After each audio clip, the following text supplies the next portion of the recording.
Mr. Benn looked out of his window at number 52 Festive Road.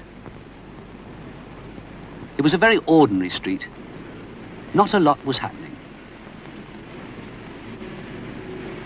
Mr. Leslie was showing some plants to Mr. John.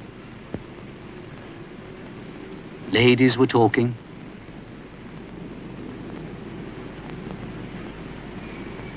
And young Vicky was being scolded for chasing a cat. Mr. Benn smiled and decided to go for a walk. He went in from the window and soon appeared at the front door wearing his hat and coat.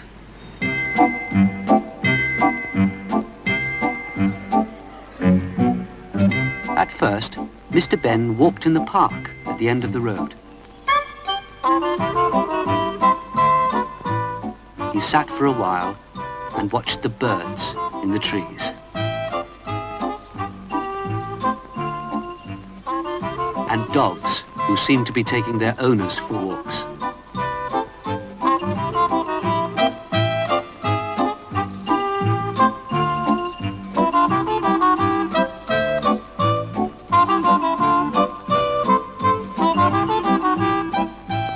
Next, he wandered among the shops. He looked in a pet shop window. Nearby was a florist's. Mr. Benn looked in there as well. As he walked on, he recognized the lane which he'd strolled into. It was the lane with the unusual costume shop, the shop which adventures could start from.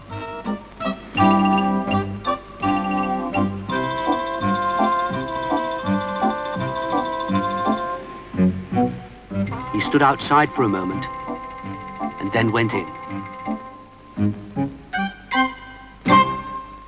As if by magic, the shopkeeper appeared. "Good morning, sir. How good to see you again. Can I help you?" he asked. Mr. Benn looked around the shop. "Everything seems to have been animals and plants this morning," he said. "What's in keeping with that?"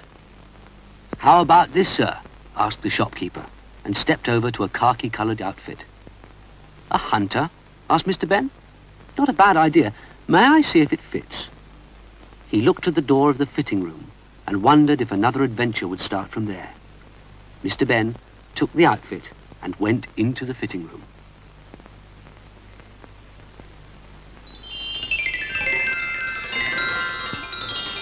He was soon changed, and he looked at himself in the mirror.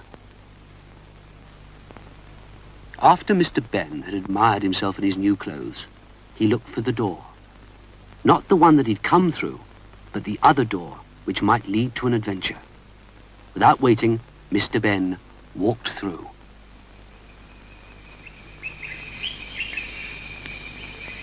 Outside the door, Mr. Benn found himself in an open space in the jungle. Nearby stood another man dressed like Mr. Benn. As soon as he saw Mr. Benn, he called out impatiently to him, "Ah, there you are. I suppose you're my new assistant. Now come on, pick up my things and let's get started." Mr. Benn was worried by the hunter's gun and was determined to stop him shooting anything. But he did as he was told, and they started to walk through the jungle. As they walked, Mr. Benn's new companion did all the talking. He boasted and boasted how good he was at hunting and shooting. "You're very lucky to be with me," he said to Mr. Benn. "I must be the greatest big game hunter that ever lived. I'll show you." He took his rifle from Mr. Benn and pointed it at a little bird that sat nearby. Mr. Benn was quite worried for the bird and said, "Surely, if you're so good, you don't bother with little birds." "What? Oh, no, of course not, said the hunter. They walked on, and the hunter pretending that he hadn't really intended to shoot the bird. A little later, they saw a snake. As soon as Mr. Benn saw the hunter start to raise his rifle, he said, "I don't suppose you bother with snakes either." Laughed the hunter. Certainly not. I was just trying the sights, he added.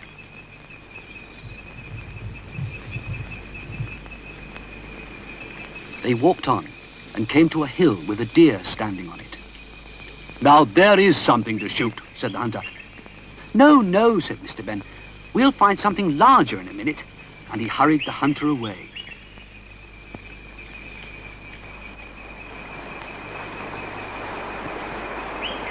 For a while, they stood by a river.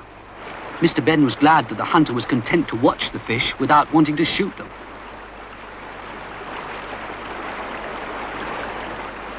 Across the river, Mr. Benn saw a crocodile. "There's a crocodile over there, but let's wait for a larger animal," he said. The hunter never even started to raise his rifle.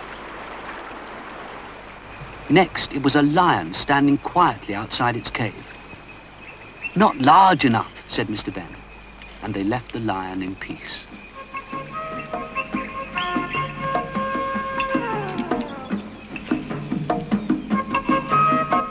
After that, it was a giraffe.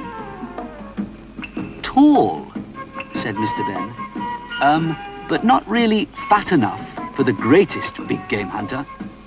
"Perhaps not," said the hunter, and didn't bother to shoot. By now, both the hunter and Mr. Benn were hungry. They sat down in an open space to eat. While they were eating, a hippo wandered by. The hunter wanted to get his rifle. "Stop!" called Mr. Benn. "I know that hippo is big, but he's not the biggest animal, and only the biggest is good enough for the greatest hunter." "Right," said the hunter, and they finished their lunch. The hunter wanted a little nap after lunch, and while he slept, Mr. Benn decided to have a stroll.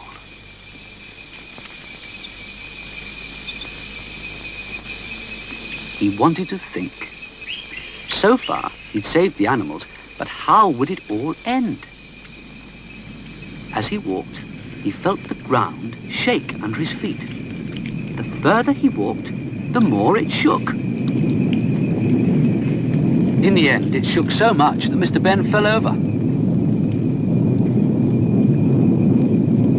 Then Mr. Benn could see a herd of elephants all shaking with fear.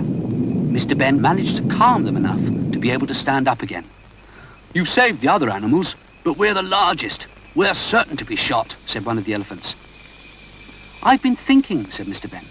"You've just helped me find the answer. Listen to my idea." The hunter was just waking as Mr. Benn arrived back and was eager to get on with the hunt.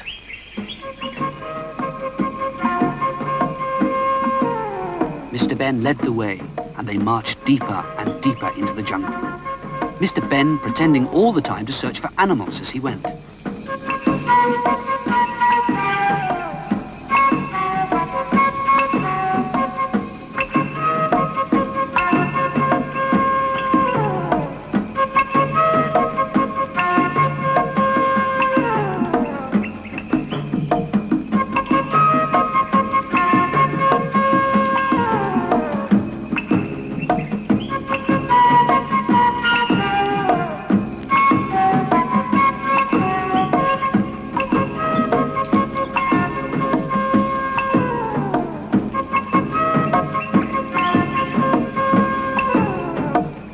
Came to a clearing and stopped. There stood the whole herd of elephants. "Just the thing," said Mr. Benn. "The largest animals for the greatest big game hunter." The hunter was delighted and raised his rifle, ready to shoot. At that moment, Mr. Benn sat down. That was the signal for the elephants. They jumped up and down for all they were worth.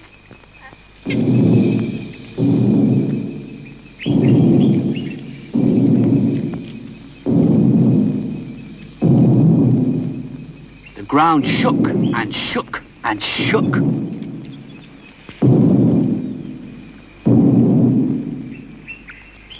The hunter didn't have a chance.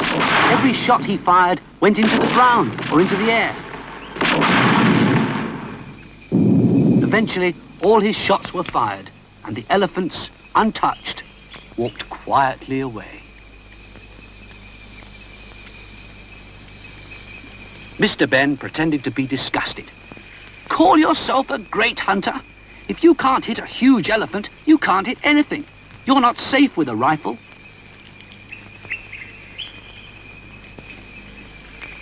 Then more kindly he said, why don't you sell the rifle and buy a camera? At least if you missed, you'd still get a picture of something. Mr. Benn and the hunter returned to the hunter's camp.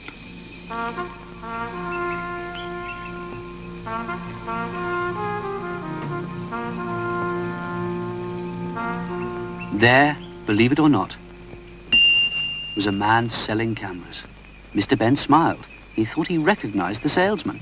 Put the things in the tent and help us choose a camera, Mr. Benn was told.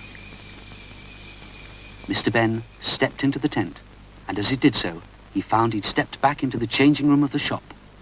There on the floor were his own clothes. He changed back into them.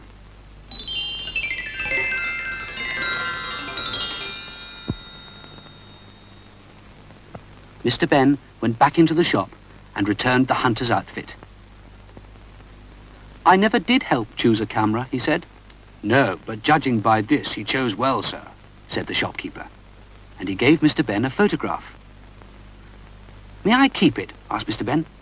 Certainly, said the shopkeeper. As Mr. Benn left the shop, he turned and said, thank you. I'll be back to see you again soon.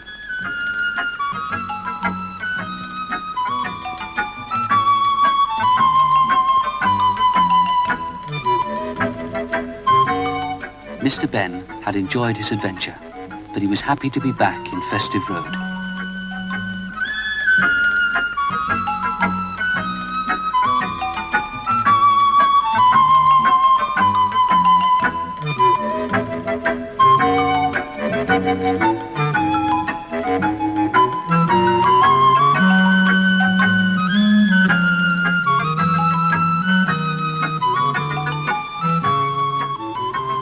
At his gate, he smiled as he pulled out the photograph and looked at it.